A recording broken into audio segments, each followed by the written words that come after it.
आज की इस वीडियो में हम समझेंगे कि लाइट की स्पीड सबसे तेज क्यों है और कोई भी मास वाला पार्टिकल लाइट की स्पीड से ट्रेवल क्यों नहीं कर सकता। लेकिन उससे पहले हम मास को समझते हैं कि मास क्या होता है। मास मतलब वो चीज जो हर चीज को वजन या भारीपन देती है। लेकिन फिजिक्स में मास सिर्फ वजन नहीं बल्कि एनर्जी स्टोर करने की क्षमता भी है। और मास को हम उस वस्तु के इनर्शिया से समझ सकते हैं। जिस वस्तु का मास जितना अधिक होगा उसमें इनर्शिया भी उतनी ज्यादा होगी। मतलब हमें उस ऑब्जेक्ट को एक्सेलरेट कराना उतना ही मुश्किल होगा जैसे एक खाली बॉक्स को मूव कराना एक भरे हुए बक्से को मूव कराने की तुलना में आसान है, क्योंकि भारी बक्से का मास अधिक होता है, इसीलिए हमें उसे मूव करने में अधिक फोर्स की जरूरत होती है। लेकिन यहाँ वेट से कंफ्यूज मत होना। वेट ग्रेविटी की वजह से होता है। मतलब किसी ऑब्जेक्ट के मास पर ग्रेविटी का पुल उसका वेट होता है। जैसे अगर आप मून पर जाएं, वहाँ पर आपका वेट कम हो जाएगा, क्योंकि अर्थ पर ग्रेविटी का पुल मून से ज्यादा है, इसीलिए यहाँ वेट भी मून से ज्यादा होगा, लेकिन मास वही रहेगा। फिजिक्स में मास दो प्रकार के होते हैं। पहला रेस्ट मास, जैसे इलेक्ट्रॉन का रेस्ट मास लगभग 9.1 इंटू 10⁻³ किलोग्राम होता है। और दूसरा रिलेटिविस्टिक मास। जब कोई वस्तु तेज गति से चल रही होती है तो ये मास स्पीड बढ़ने पर बढ़ता है, लेकिन यहाँ पार्टिकल का रेस्ट मास उतना ही रहता है। जैसे हम अर्थ पर कोई 6 किलोग्राम की बॉल को पकड़े हैं तो वो हमें 6 किलोग्राम की ही लगेगी, लेकिन जब वही बॉल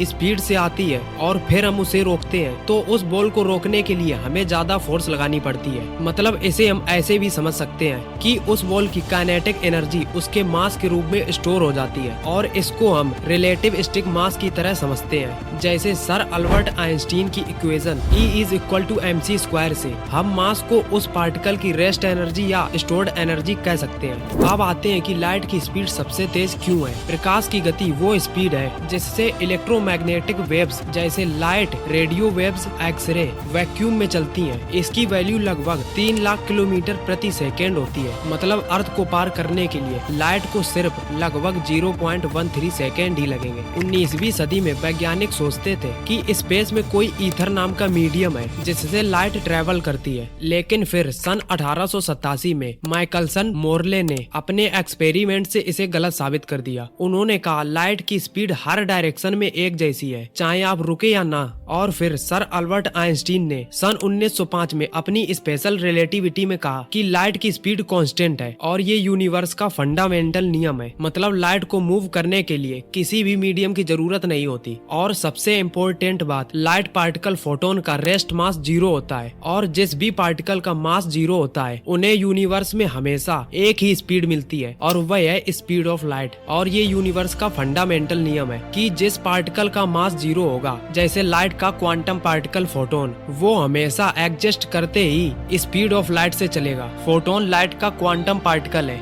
जो पार्टिकल और वेव दोनों तरीके से बिहेव करता है। और जब फोटोन को एनर्जी मिलती है तो उससे फोटोन की फ्रीक्वेंसी और वेवलेंथ में चेंज होता है। स्पीड चेंज नहीं होती। फोटोन की स्पीड हमेशा स्पीड ऑफ लाइट ही होती है। ये आपको सुनने में वियर्ड लग सकता है, लेकिन ये नेचर का डिजाइन रूल है। अब आते हैं कि कोई भी मास वाला पार्टिकल लाइट स्पीड से ट्रेवल क्यों नहीं कर सकता। अगर किसी पार्टिकल का मास 0 से ज्यादा है या 0 नहीं है तो उस पार्टिकल को मूव कराने या एक्सेलरेट कराने में हमें एनर्जी देनी पड़ती है। ये सिंपल लग सकता है, लेकिन जब हम पार्टिकल को या मास वाले पार्टिकल को लाइट की स्पीड के करीब लाने की कोशिश करते हैं तो उस पार्टिकल का रिलेटिविस्टिक मास या इफेक्टिव मास बढ़ने लगता है। मतलब हम किसी ऑब्जेक्ट को जितनी तेजी से एक्सेलरेट कराने की कोशिश करेंगे हमें उतनी ही ज्यादा एनर्जी की जरूरत होगी। और जब हम किसी मास वाले पार्टिकल को 99.99% स्पीड ऑफ लाइट तक ले जाएं, तो उस पार्टिकल को आगे धकेलने के लिए बहुत ज्यादा एनर्जी की जरूरत होगी। और जैसे ही हम पार्टिकल को 100%